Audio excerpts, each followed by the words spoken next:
Praise the Lord. आज मैं Bible से एक तस्वीर आपके सामने रखना चाहता हूं जो यहेजकेल 47वें अध्याय में मिलती है।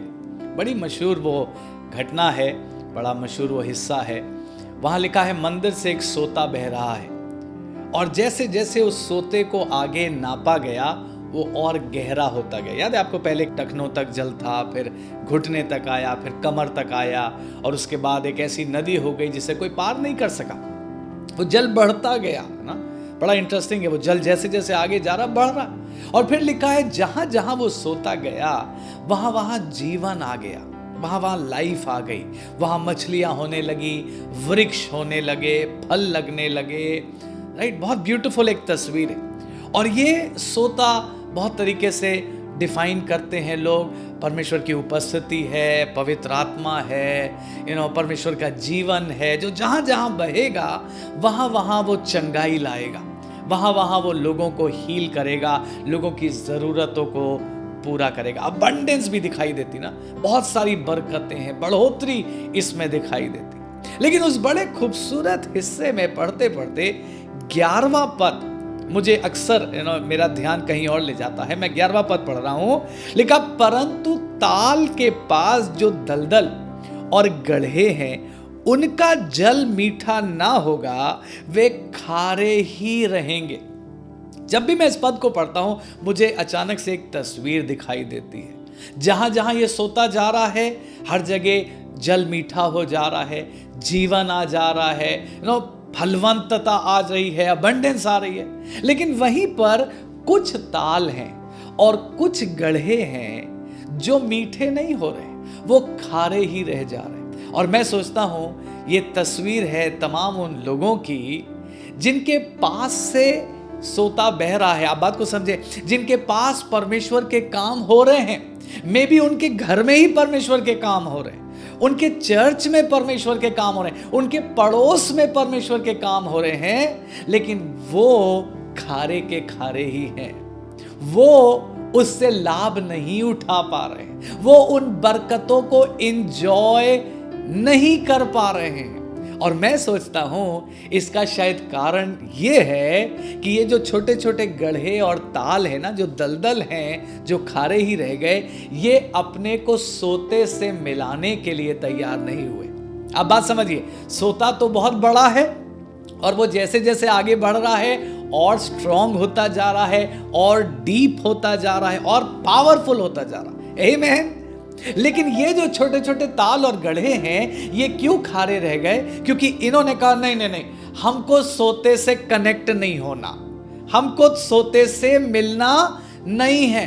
और क्यों नहीं मिलना चाहते हैं? क्योंकि अगर हम सोते से मिल गए तो हमारी आइडेंटिटी का क्या होगा, हमारी पहचान का क्या होगा? अभी तो लोग हमें देखकर कहते हैं, देखो ये एक दलदल है, देखो ये एक गड्ढा है, इसमें भी पानी है। लेकिन अगर हम सोते से कनेक्ट हो गए तो सोता तो बहुत बड़ा है, और सोता तो हमको ढांप लेगा, सोता अपने जल से हमको भर देगा, सोते में हम समा जाएंगे। फिर what will happen to our identity? हमारी पहचान का क्या होगा, हमारी आइडेंटिटी का क्या होगा? प्रियो, मैं आज एक चुनौती रखना चाहता हूं अपने और आपके सामने। दो बातें हैं, या तो हम अपनी ही आइडेंटिटी मेंटेन कर लें, या फिर हम यीशु मसीह से जुड़कर, पवित्र आत्मा में जुड़कर अपनी आइडेंटिटी खोने को तैयार हों और मसीह की आइडेंटिटी को प्राप्त कर लें। हालेलुया।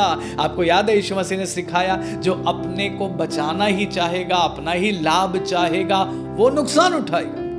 लेकिन जो अपने को पूरी तरीके से सरेंडर करने के लिए तैयार है, जो अपने को प्रभु के लिए देने को तैयार है, वो जीवन पाएगा। पौलुस की बात मुझे याद आ रही है। पौलुस की तो इतनी धुन थी, उसने कहा, मैं मसीह के साथ क्रूस पर चढ़ा दिया गया, अब मैं जीवित ना रहा बल्कि मसीह मुझ में जीवित है। See, he was living in the identity of the lord. आमीन। वो मसीह की आइडेंटिटी को प्राप्त कर रहा था और उसी में बढ़ना चाह रहा था।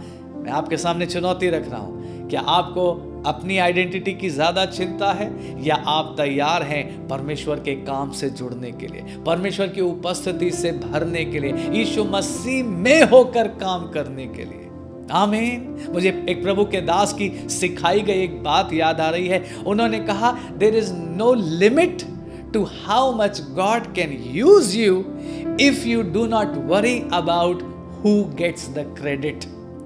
परमेश्वर आपको कितना इस्तेमाल कर सकता है इसकी कोई सीमा नहीं है, अगर आप क्रेडिट की चिंता छोड़ दें। हाँ, मुझे प्रशंसा नहीं मिली, दूसरे को मिल गई है, मेरा नाम नहीं हुआ, दूसरे का नाम हो गया। प्रियो, इन बातों की चिंता एक विश्वासी को नहीं करनी चाहिए, बल्कि एक विश्वासी को कहना चाहिए, नहीं, मैं कुछ नहीं हूं, मुझे मेरा नाम नहीं चाहिए, मेरे प्रभु की महिमा मुझे चाहिए। सो याद रखिएगा, ये ताल और गढ़े हैं जो सोते के बिल्कुल बाजू में है। मैं फिर से तस्वीर खींच रहा हूं आपके सामने। सोता इनके सामने ही से बह रहा है और इनको दिखाई दे रहा है, देखो वो जुड़ गया, वो चंगा हो गया, वो जुड़ गया, उसने बरकत पाली। लेकिन ये बहुत रिजिड हैं, ये जुड़ने के लिए तैयार नहीं है। आज हम दुआ करेंगे, प्रभु अनुग्रह करे।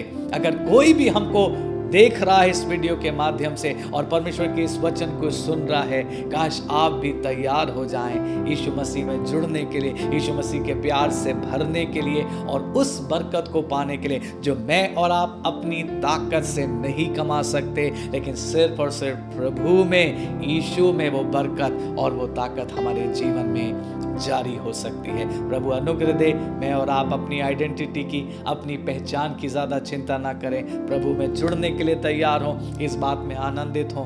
कोई बात नहीं मेरी आइडेंटिटी ना हो, कोई बात नहीं मेरी प्रशंसा ना हो, लेकिन मेरे प्रभु का काम मेरे द्वारा हो, यही मेरी डिजायर है, यही मेरी खुशी है। प्रभु आपको खूब आशीष दे।